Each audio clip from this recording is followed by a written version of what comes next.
very special episode of the Source Material Comics Podcast. No, we're not going to be talking you out of using drugs or anything like that tonight. No. That was the Sleepwalker show. Yes, it was. Yes, it was. This will be our contribution into the Super Blog Team Up. Yes, the event that we wait for I think it's like 2 or 3 times a year. The Super Blog Team Up gathers together a cadre of bloggers, of podcasters, content creators, if you will, to band together under one theme. And this theme for the Super Blog Team Up is Super Blog Team Up Goes to Hell. And we bandied about a few different ideas. You had quite a few there under your belt for what we could do. What we landed on, it's hellish in topic, I guess. Well, yeah. In title. And that opening splash page. We're going to be talking Batman, Punisher, Lake of Fire. So there you go. That is how we are tying this in with Super Blog Team Up Goes to Hell. But yeah, Evan Bevins is here. He's going to be helping me out. We're going to be talking about this comic book. This came out in 1994, I believe. Written by Denny O'Neil and art by Barry Kitson and James Pascoe. Colored by Matt Hollingsworth. Separations by Digital Chameleon and Ken Bruzenak on letters. 1994. Now, there's 2 of these crossovers. Yes. Between Batman and Punisher. What I soon realized is that they are connected. And I don't know if you knew that or not, but I figured they were. I've got the other one. And if I get really ambitious and productive, I'm going to do a blog post on it. Okay. For my sporadic missing links series, because that counts as a missing link because it completes a collection I didn't complete back in the day. But this is the only one that I ever read. I'm not sure, but I think that I saw this version of Batman, Azrael Batman, as Bats, and was like, that's cool. And then I saw original recipe Batman, and I'm like, Right. I'm not sure that's what happened, but I've always preferred the alternate versions of the heroes. I've always been more interested in them 9 times out of 10 than the original. So that may have been what happened, or maybe I just didn't have $5 to plunk down when the next one came out. Yeah, this is As-Bats, John Paul Valley. So I've got a breakdown here of our characters. We're going to get into that here in a second, but let's talk about our creative team. Mainly Denny O'Neil. My short little notes here are that, Denny O'Neil is a name synonymous with Batman. He was the editor on many of those titles. Not so synonymous, though, with the Punisher. If you look at his DC legacy, Denny O'Neil has a ton of credits dealing with Batman. And also, as will be mentioned here in a few, he created Jean Paul Valley. He's part creator of Jean Paul Valley, or Azrael. He went over to the Marvel side of things, and he was scripting Amazing Spider-Man in the 80s, the early 80s. And there is an actual annual, the 1981 annual, I can't remember which number that was, of Amazing Spider-Man, did have a story featuring the Punisher in there. I know Frank Miller is involved in that same story. That's kind of where Denny O'Neil stands. And these crossovers that we're talking about, we have this one, which is Lake of Fire, Batman, Punisher, I believe printed by DC. Yeah, I think that's why Batman got top billing. And then the other one, the art on that's JR. John Romita Jr. is doing that one. I can't remember. Chuck Dixon wrote it. Chuck Dixon, that's right. Chuck Dixon's writing. And that one over there is published by Marvel. But you can find crossovers like this between these two companies, Marvel and DC, scattered throughout the 90s. And of course, Marvel versus DC happens in the 90s, which is 3 times. I don't know. Yeah, exactly. I don't know if we'll ever get anything like that again. Well, they had to move heaven and earth just to get 7,000 copies of JLA Avengers printed in honor of George Perez. Yeah. This year, wow. Man. Anyway, what are your notes there on Denny O'Neil? What do you have? Yeah, he's kind of a legend. Mostly known for Batman, but you're right. Co-created Azrael. According to this, wrote 100 issues of Azrael. Wow. Plus 3 annuals and the 1 million crossover tie-in. I didn't know there were 100 issues of Azrael. His career in comics started pretty early, if I remember correctly. The earliest one I'm seeing on here, Thunderbolt from Charlton in 1967, and then Abbott and Costello #1, 1968. So late 60s, between 20 and 25 years later, he's still creating comics. He's creating characters, and he's doing 100 issues of Azrael. Yeah. I mean, I don't know if that was going twice monthly at one point, but my goodness. 1995 to 2003, it says. So 8 years still on a comic. So the point I'm trying to make is like, he's a very seasoned vet, and he's still got quite an output here. He also did Green Lantern, Green Arrow with Neil Adams, back from those golden days when comics weren't even a little bit political. I remember those golden days, sure. yeah, because no politics in the Hard Traveling Heroes, Green Lantern, Green Arrow series. None at all. Not at all. His longest run on Marvel, it looks like he wrote Iron Man for about 5 years. Okay. 4 or 5 years. But then I had forgotten this, but he wrote my 2 favorite issues of Power Man and Iron Fist, including one of my just favorite comics ever. Power Man and Iron Fist went undercover as long-haul truckers to find out why semis were disappearing in the Great Plains. And as you might expect, it was the Mole Man. The Mole Man. And he also did an issue that I did a post on earlier this year where Power Man and Iron Fist were hired by Moon Knight's friends to find him because Moon Knight fell in a water tower. Got stuck. Oh, yes. Yeah, he's done a little bit of everything. Well, he gets his shot here. These are 2 characters. Azrael, this is a Batman for the 90s. This is a more, I want to use the word, extreme version of the character. Grim and gritty, even. Grim and gritty. I mean, he isn't going to pull any punches. Knife fingers. He has, right. He's got these metal gloves that are, when you look at him, you could pretty much find just about every other picture of Azrael on the internet is him leaping towards you with his knife fingers. That's what it looks like. But yeah, it's pretty scary. Let me go ahead and I'll do the character breakdown here. So Punisher, Frank Castle. Wasn't he based on The Spanker by Steve Gerber? Tune in, folks. Go back in the archive. You should be able to find it. This past Monday, Evan Bevins and myself talking the Cosmic Squish Principle and Howard the Duck and the Sensational She-Hulk. And the Spanker. Yes, the Spanker made an appearance. Frank Castle, his family gets gunned down in the park. It turns out it's by some gangsters, and that spurs Frank Castle to become a one-man killing machine and a war on crime. So one of my favorite characters of all time. A lot of people who have heard me talk on this program have heard me gush about how much I love the Punisher. That's kind of the quick and dirty origin of the Punisher. Created by Jerry Conway, Ross Andru, John Romita Sr. First appeared on Amazing Spider-Man number 129 from October of 1973. And then we have Jean-Paul Valley, the new Batman. Now, if you were reading comics in the 90s, you probably knew about the time when Batman faced Bane. That's Bruce Wayne. Batman faced Bane and got his back broke, seemingly ending the career of Bruce Wayne as Batman. So a replacement Batman had to step into the cowl, and that was Jean-Paul Valley. You would have also known him as Azrael, a vigilante going by the name of Azrael. He's created, again, by Denny O'Neil and Joe Quesada.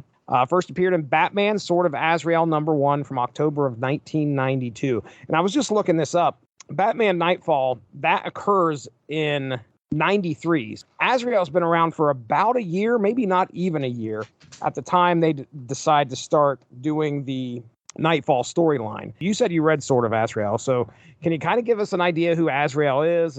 Well, we first meet Azrael when he's a college student and vows to fight crime by adopting the persona of Gargamel's cat from the Smurf. No, wait, I'm sorry. That is incorrect. Like, wait. We meet Azrael, if I'm remembering correctly, as he's gunned down by a gangster and falls out a window and drags himself to the apartment of Jean-Paul Valley, who it turns out is his son. And this was Jean-Paul Valley Sr., and he's been going back. The Valley family have been serving the Order of St. Dumas, who we find out from Oracle is not really considered a saint in most circles. So the Order of St. Dumas, they were guys that the Knights Templar found a little bit too extreme. They crusaded a little harder than the other guys. Not that religious violence is funny. So they were an offshoot of the Knights Templar, and they were this underground, society kind of getting involved and manipulating different events, operating from the shadows. And Azrael was their weapon, their assassin. The younger Jean Paul had been, I believe his DNA had been altered. He was a test tube baby. He had all this programming in his mind that when his dad died, the order activated and made him the new Azrael. The gangster that killed his dad was actually a former member of the order, and so Azrael goes after him. And when somebody gets murdered in Gotham City, especially somebody wearing a costume with religious iconography and falling out a window, Batman's going to get involved. Yeah. They go along and butt heads, but the Order of St. Dumas, unsurprisingly, isn't the most scrupulous of organizations. And, Jean-Paul kind of winds up being taken under Bruce Wayne's wing. And then somehow, maybe because of a head injury, I swear I've read why they did this, but he picked him instead of Nightwing to be Batman, I guess, because Dick Grayson wasn't as mentally unstable as you need Batman to be. I guess so, yeah. Wow. So, but yeah, I know there has been an explanation. I want to say it was something like Bruce didn't want to force him to take on the mantle or something, but he did later when Bruce died for a little bit, and he was Batman and Damien was Robin. So you had the grinning, happy-go-lucky Batman and the scowling, dark-tempered Robin for a while. Oh. Jean-Paul doesn't have any powers. I mean, that's not anything that I see here, but tell me. He's an enhanced human, I guess. I was reading his DNA was altered, so I don't know if he's quite on the Captain America level, but he can do more than the average guy. Okay, so at this point, flaming swords when he's Azrael. Oh yes, he does. He's got the. But I guess the Batman costume just wasn't stabby enough for him, so he took some liberties. I remember the Azrael gauntlets that had the big is that what you're talking about? The things that come out of his wrist, it looked like his wrist or the top of his hand. He's a really cool looking character as Azrael, and even as Asbats, he looks. He basically is blending the two to try and pull that Batman costume off. But it's like, we're talking when you compare Jean-Paul to Bruce Wayne and their incarnation of Batman, like Jean-Paul is like all metalled up, straight up. I think that's chromium. Yeah. I mean, you could say that. It almost looks like a robot. If you look at him, if you would have looked at him standing across the room, he looks like a robot almost, because there's not really much there that appears human. Batman, on the other hand, it almost looks like all cloth, an all cloth costume. I'm sure there's, padded body armor or whatever, but it's not. I don't know if you could see any metal on Bruce Wayne's Batman. Definitely a different take. And at this point in time, it's early. I don't even know. I don't think it's that long that Asbats is, which, by the way, folks, if you haven't caught on, that's how we're going to refer to Jean-Paul sometimes throughout this podcast, is Asbats. But I don't think he sticks around as Batman for very long. Like, what is it, like 2 or 3 years in continuity, or am I wrong? I'm not sure. I don't think it was that long. It seems longer than it was, because I always think of Reign of the Superman. I don't think Superman was even dead for a year. Right. I always thought of that as being so much longer. Next character on the list, and this is the only other character that I have of really big importance. Now, there's a kind of a small appearance here in this comic of somebody that's pretty important, but really the other main player in this book is Jigsaw. So Jigsaw is a main villain for the Punisher, created by Len Wein and Ross Andrew. First appeared Amazing Spider-Man 161 from July of 1976. Billy Russo. Those two have been enemies for quite a while. I believe now, they may have retconned some of this, obviously, on the Netflix show, hashtag John Bernthal is my Punisher. They, were friends. They were soldiers together. I got a reprint, one of these comics that I just read until it was in pieces. It was an issue of Marvel Tales, and I think it reprinted, if his first appearance was Amazing 161, this would have reprinted Amazing 162. And it was Spider-Man, the Punisher, and Nightcrawler against Jigsaw. And he was just a thug that, if I remember correctly, he was just a thug that the Punisher threw through a plate glass window. Got him all scarred up and got Jigsaw kind of fixated on him. Definitely involved in some organized crime. And that's what kind of leads him to Gotham here. So we've got Punisher on the trail of Jigsaw. going into Gotham, and that's kind of where our story starts. So, all right. Jean-Paul's having these visions. He sees this lake of fire. He hears St. Dumas talking about fiery water. He's taking it as a warning. He wakes up and he's kind of freaking out. But Jean-Paul is currently Batman. That's right. And he looks to use all of his resources to heed this warning from this vision and prevent whatever disaster is about to occur in Gotham. He soon learns of a plot by Jigsaw to use an experimental rocket fuel that will ignite Gotham's water reservoir. This will allow his recently acquired construction company to capitalize on the repairs. His mortal enemy, Frank Castle, the Punisher, is hot on Jigsaw's trail, however. When Batman and Punisher meet, Batman puts aside his sense of justice to work with the Punisher to try and track down Jigsaw. But this truce ends quickly after they investigate a dead end and Punisher leaves the scene. Luckily, Batman finds Jigsaw and learns the details of his plan, stopping the water from igniting all of Gotham. This gives Frank the opening to confront Jigsaw, and as he tosses Jigsaw off the roof of a building, he is surprised to see Batman swing in and save him from hitting the ground. Tying Jigsaw up, Batman heads to face the Punisher. The two battle on top of the building, and as Frank appears to be losing, even after shooting Batman in his armored chest, Frank detonates one of Batman's own gas grenades, giving him an opening to escape. At the end of the story, the Punisher plans to continue the hunt for Jigsaw, while Batman cries out to St. Dumas, feeling as if he failed him. That's it. That is where we end this thing. Okay, so let me just talk about the ending here. I'll actually read the ending. Punisher's escaped. John Paul's standing on top of a building. He's crying out. He's angry. He feels like he failed. As it closes the book, it says, and in these long, terrible moments, he knows that a place of torment does not have to be a lake of fire. It can be a city that is lonely and filled with failure. Nor must the damned always shriek and moan. Sometimes they suffer in silence. So, okay, when you get to these DC Marvel crossovers, the biggest thing for me is like, how are they going to set it up? How do you mesh the two universes? Has Gotham always been there? Is there a transporter across dimensional barriers that Jigsaw finds and hops over into Gotham somehow? No, this is definitely a universe that's always been shared. Do you have like a preference there, Evan? Do you like the setup for like, hey, these characters have always been, they just kind of know each other on the periphery and have rarely interacted with each other? Well, I mean, it does get some stuff out of the way that you don't have to have a real contrived reason for them to meet. You know, I mean, heck, half of JLA Avengers is set up for the two teams meeting in the first issue, but it's awesome. So, you know, otherwise, if you're going to go interdimensional, why would you have Batman and the Punisher meeting? I mean, yeah, Batman goes anywhere, but, you know, they did an entire series, Marvel Knights, where the Punisher, you know, stumbled upon some Asgardian stuff, and he's like, hey, Daredevil, you need to clean this up. Tell your friends in the Avengers, this is not what I deal with. So, you know, if there's a dimensional portal, Frank would be like, does anybody need shot? No? Okay, I'm heading on out. So I know when I was younger, I was like, wait, so they've just always been here? But it does get it out of the way. That's how a lot of those Marvel DC crossovers were.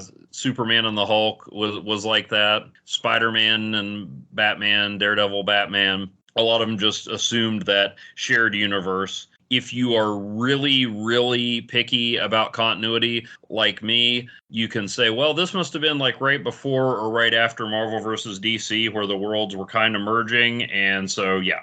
Okay. And that's at least as plausible as DC's Crisis every 37 weeks. I'm sorry, 52 weeks. But 52! For purposes of the story, it makes it a lot simpler, especially with characters like these. I think Silver Surfer Green Lantern was kind of a prelude to Marvel versus DC, so they did have like the different universes. But I mean, you know, those guys are flying through portals into other planets all the time. So I was telling somebody after I read this, and this isn't necessarily a criticism, but speaking of the setup, this is like the most mundane intercompany crossover I think I've ever seen. It really is. It's not bad, but if this was an issue of Batman or an issue of the Punisher, this will be a fill-in issue. Man, you're like, hey, Jigsaw's got a wacky scheme, and it reminds me of like a lower scale version of the Lex Luthor real estate scheme from the Superman movie. It's like, yeah, I'm going to cause this massive earthquake, and then I'm going to make money selling the new beachfront property. Exactly, dude. It was so funny you're saying that, because that's what was going through my mind, is like, destroying a water supply is not exactly something you could just come right back from. I don't think you're not going to be able to. I don't care how well you're going to, your construction company is going to come in. You're going to probably need water in order to survive and maybe make some cement or something like that. But you've destroyed it with this rocket fuel, which is that's a weird concept in itself. But go ahead. Yeah, like, he's not even going to hold the city for ransom. He's just going to charge him a lot of money to fix it. And I don't know what sort of construction equipment that only this company has, because, as we've established, we're in a mashup of the Marvel and DC universe, so damage control is a thing. Oh, right. This is pre-No Man's Land, so it's not like if somebody in Gotham doesn't have the stuff, they can't just call over to Metropolis and be like, hey, you guys got a reservoir repair kit we can borrow. The point was to get Batman and the Punisher together. Right. And honestly, Batman and the Punisher don't need a big, grandiose, globe-trotting conspiracy. Batman and the Punisher, battle organized crime, and these guys butted heads. So it's fine. It's a comic book scheme. Oh man, do I have to pay Mark Radulich $1 for saying it's fine? It works for the purposes we need it. There's some kind of scheme, and then the reservoir would create a lake of fire. Azrael has visions of hell because his patron saint just likes to judge people and send them to hell, apparently missing the whole point of grace and the God he claims to worship and all that stuff. But hey, so it does its job. Yeah. So jumping off what you're talking about with Azrael, with Azbats, John Paul. Like I said, going into this, I didn't know much about him. I definitely didn't know about the weird religious Saint Dumas angle. Saint Dumas. I say Dumas, but Dumas. Maybe I'm just a Dumas. I don't know. I didn't know anything about this religious angle. So, it was kind of interesting to see. We started things out with this vision that he was having. But then, like, at one point in the book, the vision appears to him while he's awake. Like, he sees the saint there in front of him. I think the saint's like, "You're an idiot. Do you see fiery water around here?" They're in a steam bath, of all things. Mm-hmm. And I was like, so does that happen in Sword of Azrael? Is he always dealing with that? Like Saint Dumas shows up? I don't remember that, but I think that is evidence of the they call it the system, the programming in his mind. So I think that's some of the behavior modification or whatever. So I don't know how much of that is a hallucination and how much of it is stuff that's implanted to kind of manipulate him and get him to do what the Order wants him to do.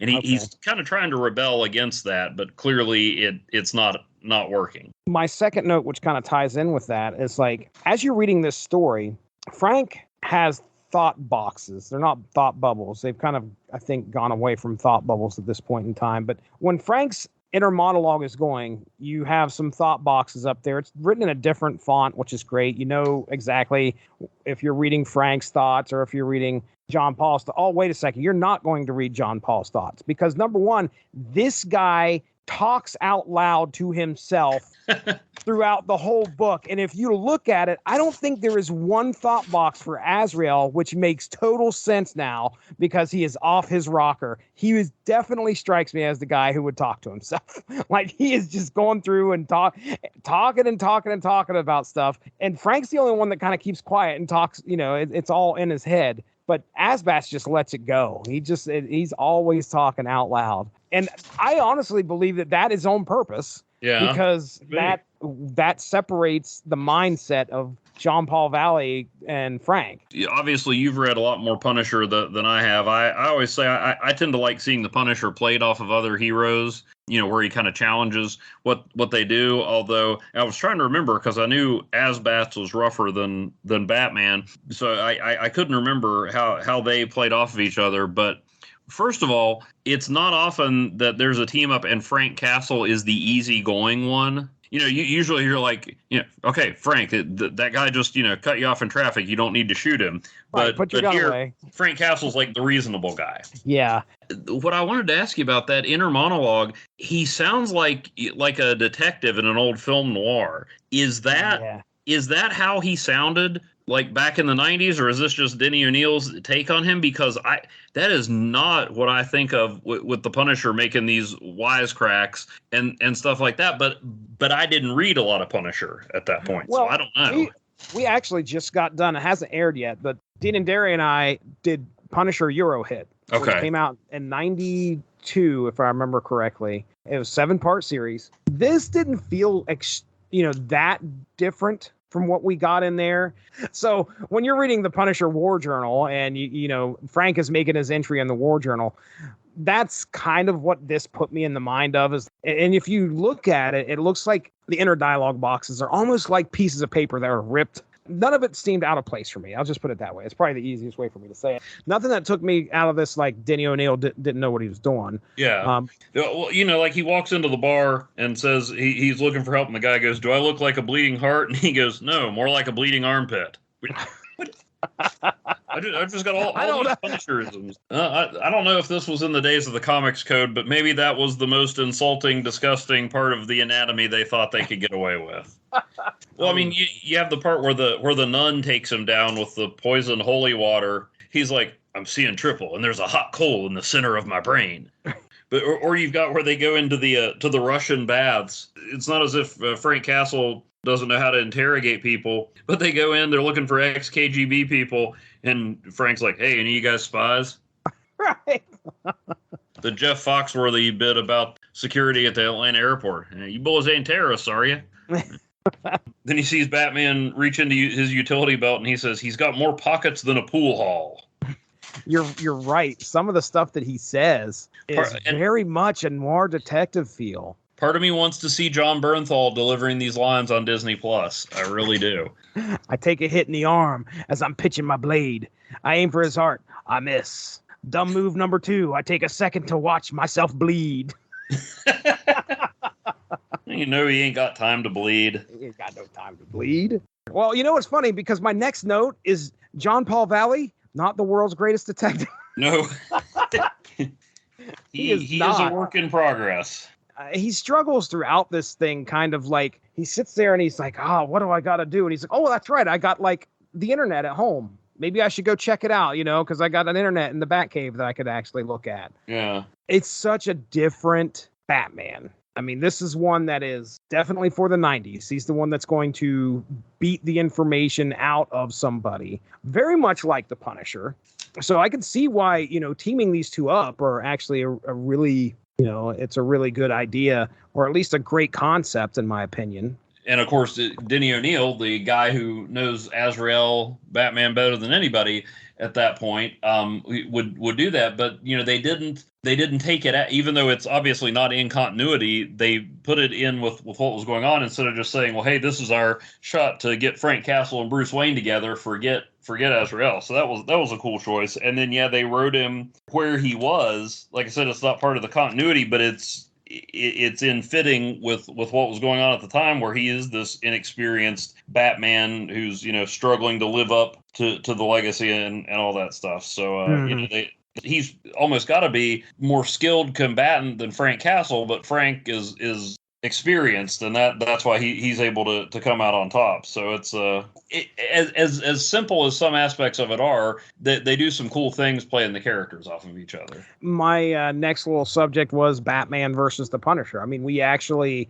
at first it's like, hey, we're going to team up, and then we want to see these two face off, and we get what we came for. It's the opposite of like every superhero team up ever. Right. What happens? They meet, they fight, then they realize they've got a common goal. Right. And instead, these guys meet, and Batman's like, "Well, hey, you're a wanted criminal." Punisher's like, "Yeah, but I can help you catch Jigsaw." "Okay, let's team up." And then eventually Punisher's like, "Yeah, this guy's a few bats shy of a belfry." He definitely used the noir detective line of, "I'm a loner," if I remember correctly. I swear to goodness he said, "I'm a loner" in this book. Shame on me. Maybe I should have given him a farewell card, but I'm a loner.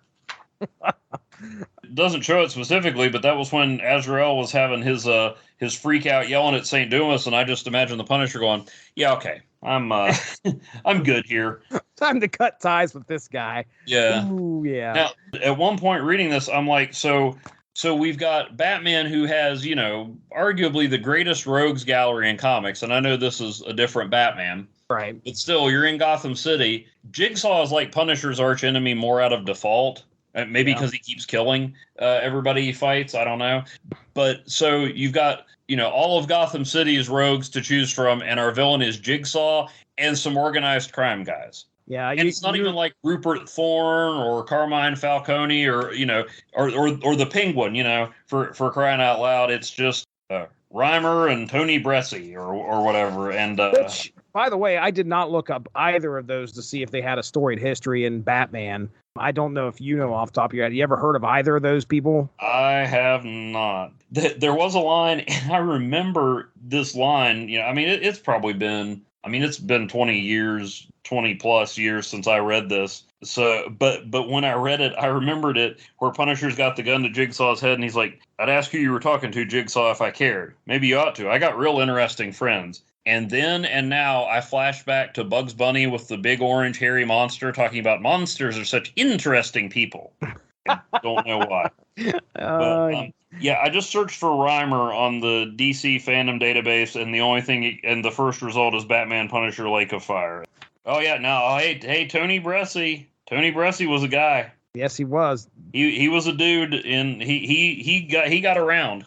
But I don't even think he's in this. I think Jigsaw got Bresci's construction company. That's right. Yeah. He took over the construction company. Tony Bresci, by the way, created by Chuck Dixon, and actually first appeared December of 1992 in Robin 3, Cry of the Huntress. He was nicknamed Tough Tony Bresci. There was a brutal crime war between Tony Bresci and Killer Moth. Oh, so, Killer Moth. The guy who saw, the Golden Age Green Lantern's costume was like, I can be more garish. The other character that makes a very brief appearance. So Jigsaw is in mid-fall from this building. Batman swings in and pretty much kicks him through a window into another floor of the skyscraper, ties him up. And as Jigsaw's tied up, who shows up? The Joker. The Joker for 5 panels? Yeah, 2 whole pages. That's not very many, but the Joker and Jigsaw are in league with each other. Yeah. And now I know the Joker is on the cover of the Punisher Batman one that follows up on this, so I assume it picks up on this story thread. Because otherwise, why would you have the Joker in there? There's no explanation other than they're working together. But my final note is actually if you were picking this up off the shelf and you thought you were getting a 1-story deal here, well, it's not like it says to be continued at the end of this thing. Yeah. It feels like there's so much left on the table in this story because Frank really doesn't get a hold of Jigsaw. Jigsaw's tied up, but Joker shows up and rescues him. So the next story is called Deadly Nights. What I read up a little bit on this. It's been a while since I read it. I own both of these, but I still haven't read it. I'm planning on reading it this week and gonna do a tie-in post thing on it. Yeah, basically the Punisher comes back to Gotham a couple months later, and he's still looking for Jigsaw. So as you remember, original recipe Batman is involved this time. Yeah. So, and it's written by Chuck Dixon, which is very familiar with Punisher. I read the first few pages, and I can tell you it definitely feels like a Punisher story right off the bat. Penciled by JR and Klaus Janson. That, to me, feels like the stronger creative team, in my opinion. But regardless, it's Denny O'Neil. He gets his DC Asbat story here. The only other note that I have is a question for you. But at the end of this book, is John Paul upset because he didn't win the fight against Frank and take him in? Is that what why is he so upset at the end of this? Yeah, because he lost to Frank, and then Frank, used the gas grenade and then says, "Hey man, I cheated, okay? Dumb, but I had to say something." I'm not used to Frank being thoughtful either. Yeah, there's a whole underlying thing. He's trying to live up to Batman or even be better than Batman, and then he can't even take down the Punisher, who to him is a little more than just a run-of-the-mill criminal. Yeah. In his eyes, probably, and he just it's like he stopped the Lake of Fire plot by knocking the burning liquid harmlessly into the street. I don't understand it. I'm sitting there thinking, Okay, at one point they actually kind of talk about how it separates the hydrogen from the oxygen in water and ignites it, which I didn't look up the science on that, but in my head I'm sitting there thinking, well, oxygen is definitely flammable, and I'm pretty sure hydrogen's flammable too. So there might be some credence to some type of chemical that could do that. But I would imagine that, you're going to run into a big cleanup anyway, even if we subverted it like he did, just like you said, it went all over the streets. Yeah, and it actually says it splashes harmlessly into the streets. But again, I'm missing the forest for the trees, because it wasn't about the pseudoscience of, rocket fuel burning water. It was about Batman and the Punisher, a rookie Batman and a grizzled Punisher coming at the same case with different methods. That was... Right. That's the point of the story, not how well the rocket fuel plan worked. Rocket fuel. All right. Well, hey, that's all I have, man. What are your notes there? You got anything else we didn't cover? We went through a lot of my notes. Punisher being the wacky member of the pair, and Jean Paul was the straight man. That's about it. It was kind of slight, not bad, but just it's like, $4.95 is what you pay for some regular issues now, but this was a big deal back then, and I don't know, it wasn't a bad story, but it just felt pretty run of the mill. So I'm curious to go through and read the other one and see what else they did with it. We didn't get it here, and it would have been awesome to see Frank run into the Joker. Yeah, that would have been great. Doesn't happen. And I'm curious to see. The only interaction I've seen between Bruce Wayne and Punisher was in JLA Avengers, where they're exploring the Justice League comes into the Marvel universe, and they're just observing, and Batman's like, okay, you can't interfere.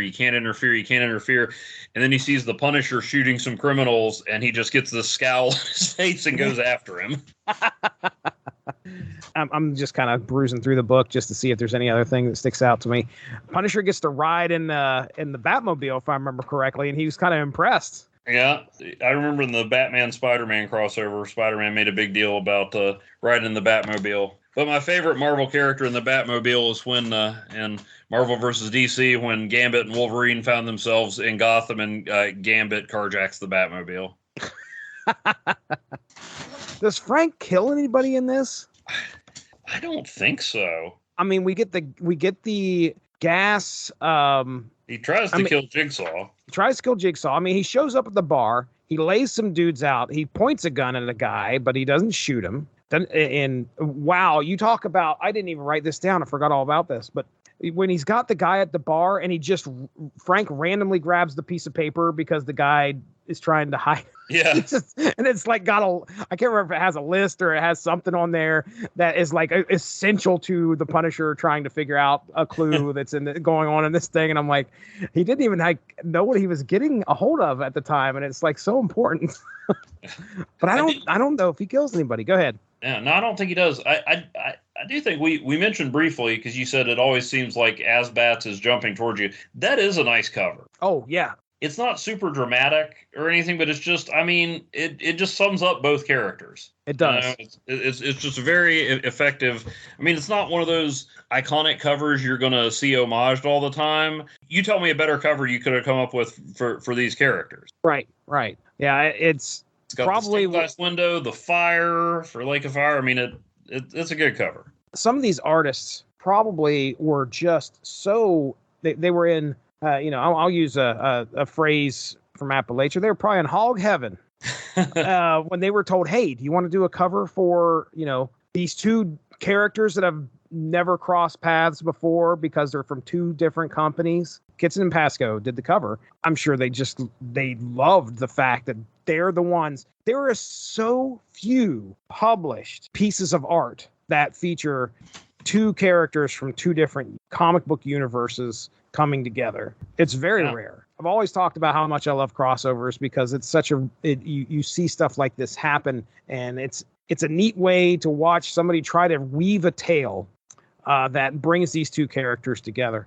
This one, yeah, I'm kind of there with you. I mean, it does feel like it's got a little bit of the mundane mixed in with some of the fantastical when you're talking the rocket fuel formula. It was a tale that was told. I guess that's about as far as I can go. I'm still scrolling through. If these guys were sharing a universe, this is how they would, most likely meet up. So there is nothing in here. Not bad, just not necessarily what I expected. Right. and I wasn't completely taken out by these two interacting with each other. They both felt like they should, in my opinion. I think both characters were written like they should be. I don't think anybody got killed. I don't think one person got killed. Unbelievable. Don't sound so disappointed, Jesse. It's a Punisher comic.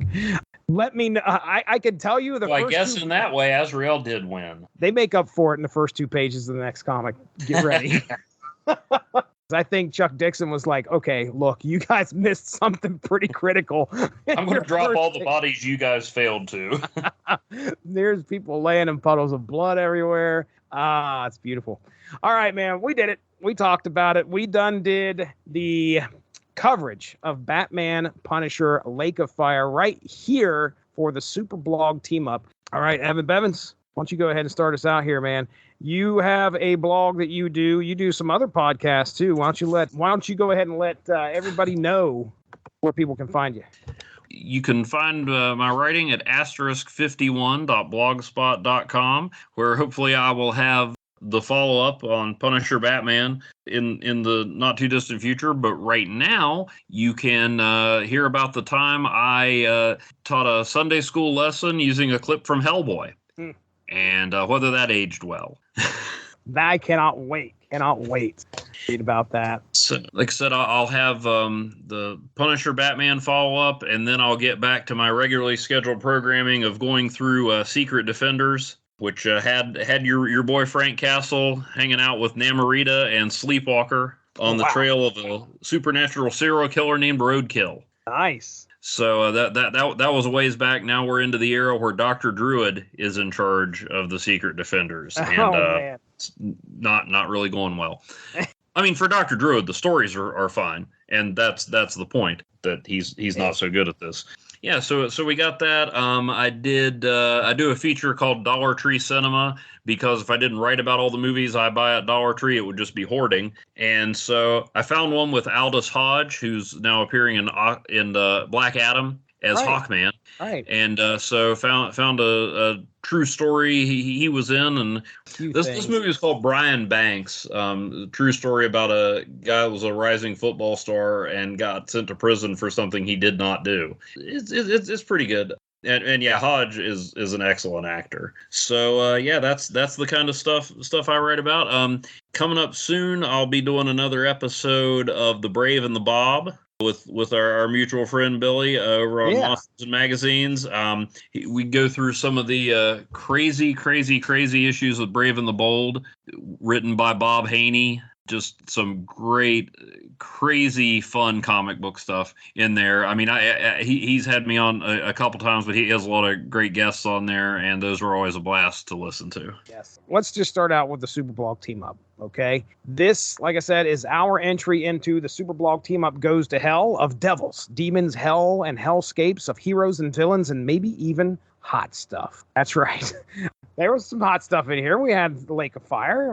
That counts. Oh, Lake of Fire. A saint tormenting people with his sword of flames. Yeah. Come on. Just like Jesus. No. Between the pages, Could there be a nice Christian in one of these stories just one time? Just one. Yes. We're going to run down who is participating, at least from what we can see here, the anticipated participants of the Superblog team up. So here we go. Between the Pages blog, Hostess comic book ads were hot stuff is going to be the title of what you're going to be reading there on betweenthepagesblog.com. Magazines and Monsters. They got a bonus episode of Marvel Spotlight 12 and 13. Looks like it will be featuring the man who got this all together, Charlton Hero. Telltale Mind is going to be looking at Patsy Walker to hell and back and back and back over at the telltalemind.com. Mark did a Hellcat episode a couple years ago. I remember that. Yeah, Patsy Walker. I remember that. Mark Radulich, he's going to be doing an alternative commentary on Hell Comes to Frogtown. I don't know if Pat Mullen joined him on that one or not. I think he might have. But regardless, tune into the Radulich and Broadcasting Network. You should be able to have a good time listening to those guys talk about Rowdy Roddy Piper and Hell Comes to Frogtown. Then Ed Moore is planning on putting out Newsprint Commando, Rex Zombie Killer from Bad Dog Inc. / Panda Dog Press from 2013. Dave's Comics blog is going to be giving us Superman, the Blaze / Satanist War. In my not so humble opinion, Savage Dragon Goes to Hell. I will be reading that first. Sorry, Evan. You can check out the benjaminherman.wordpress.com to find that. Then we have the Comics blog, The Son of Satan and the Preacher's Kids. Will looks at Son of Satan and the Defenders. Should be a good one there. Superhero Satellite. That is Charlton Heroes Jam. Spider Ham in the World of Licensing Hell. Relatively Geeky presents number 43, Afterlife with Archie, issues 1 through 6. Good book. I think. Oh my gosh, yes. So that'll be a good time. I'll tell you the easiest way, folks. You want to follow up on any of this? When this hits, if you're listening to this, then go to Twitter. Type in hashtag SBTU. That's S as in super, B as in blog, T as in team, and then U as in up. Super blog team up or hashtag super blog team up. You should be able to find just about any one of these contributions that are happening on this day. We're going to be retweeting everybody. So if you're following one of our Twitters, I'm certain that you're going to be able to see something from these other people who are providing us with some entertainment for Super Blog Team Up Goes to Hell. I encourage all of you to go check out everybody else's contribution. Great reads and great listens, I'm sure. So with that being said, we are going to get out of here. That is Evan Bevins. I am Jesse Starcher. Hashtag Super Blog Team Up. We'll talk to you soon. Have a good one. Bye-bye. Thanks for joining us. All of this would not be possible without W2Mnet.com, so make sure to seek them out for more podcasts. If you enjoyed what you heard today, please feel free to share, and we look forward to entertaining you again soon.